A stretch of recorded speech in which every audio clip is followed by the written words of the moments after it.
महादेव भगवान शिव को कौन नहीं जानता, जो हिंदू धर्म ग्रंथों के अनुसार सनातन धर्म के सबसे शक्तिशाली भगवान माने जाते हैं। हिंदू धर्म ग्रंथों महापुराणों में वर्णित है कि देवों के देव महादेव यानी कि भगवान शिव इस सृष्टि के सबसे पहले देवता है। भगवान शिव आदि अनादि माने जाते हैं, यानी कि भगवान शिव जिनका न कोई आरंभ है और न ही कोई अंत। कोई नहीं जानता कि भगवान शिव का जन्म कब हुआ और कैसे हुआ था, और ना ही कोई जानता है कि भगवान शिव कहाँ रहते हैं।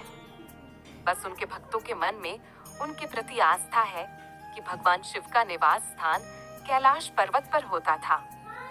भगवान शिव को समय और काल चक्कर के बंधनों से परे माना जाता है, जिन पर वासना, भावना, अपमान, पाप, मोह माया आदि का कोई प्रभाव नहीं पड़ता है। भगवान शिव को अन्य भगवान से अलग इसलिए माना जाता है क्योंकि उनकी वेशभूषा के बारे में पुराणों में वर्णित है कि वह वृषभी की छाल पहनते थे और गले में सर्प रखते थे। उनकी जटाओं में से गंगा नदी बहती है और उनके माथे पर हमेशा चंद्रमा विराजमान रहते हैं। महादेव श्रृंगार के तौर पर इंसान को जलाने के बाद जो भस्म रह जाती है वह अपने शरीर पर मलते हैं। मनुष्य, असुर, देवता, नाग, आग, गंधर्व आदि सभी महादेव की आराधना करते हैं।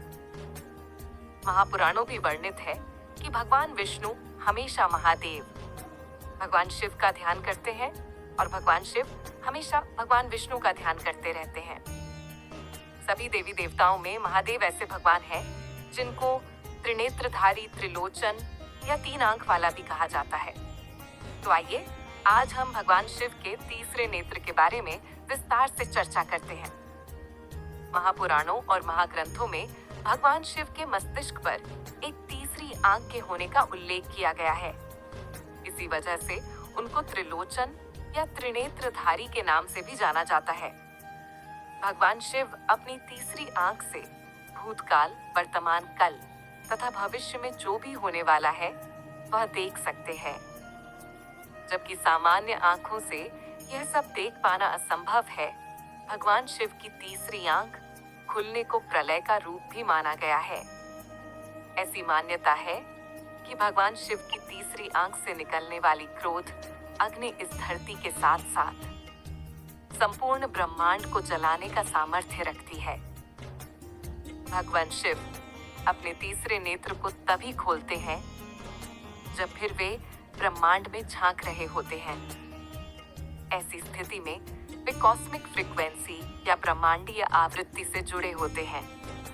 तब वे कहीं भी देख सकते हैं और किसी से भी प्रत्यक्ष संपर्क स्थापित कर सकते हैं।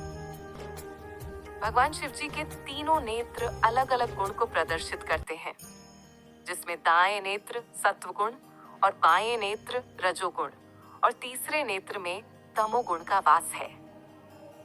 भगवान शिव ही एक ऐसे देव हैं जिनकी तीसरी आंख उनके ललाट पर दिखाई देती है, जिसके कारण इन्हें त्रिलोचन भी कहा जाता है।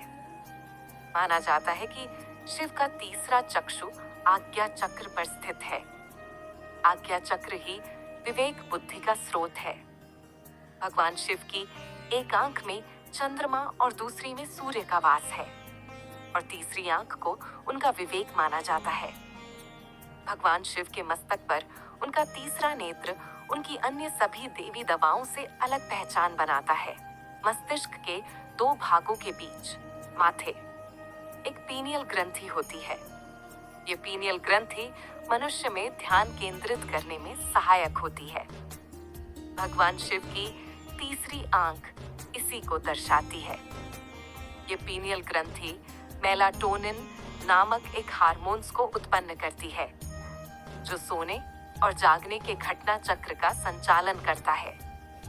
तीसरी आंख का अहम कार्य मनुष्य को योग निद्रा में ले जाना भी होता है।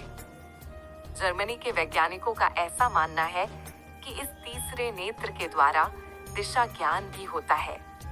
इसमें पाया जाने वाला हार्मोन्स मेलाटोनिन मनुष्य की मानसिक उदासी से संबंधित है।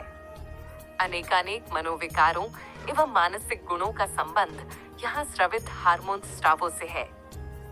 ये पीनियल ग्रंथि रोशनी के प्रति संवेदनात्मक होती है, इसीलिए काफी हद तक इसे तीसरी आंख भी कहा जाता है।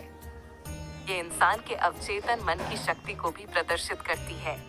जब एक इंसान अपनी आंखें बात कर लेता है या अंधा होता है, लेकिन वह रोशनी का चमकना जरूर दिखाई देगा, जो इसी पीनियल ग्लैंड के कारण है। यदि आप रोशनी का चमकना देख सकते हैं, तो फिर आप सब कुछ देखने की क्षमता रखते हैं। यही वो पीनियल ग्लैंड है जो ब्रह्मांड में झांकने का माध्यम है। इसके जागृत हो जाने पर ही कहते हैं कि व्यक्ति के ज्ञान चक्षु खुल जाते हैं, उसे निर्वाण प्राप्त हो गया, या वह अब प्रकृति के बंधन से मुक्ति होकर सब कुछ करने के लिए स्वतंत्र है।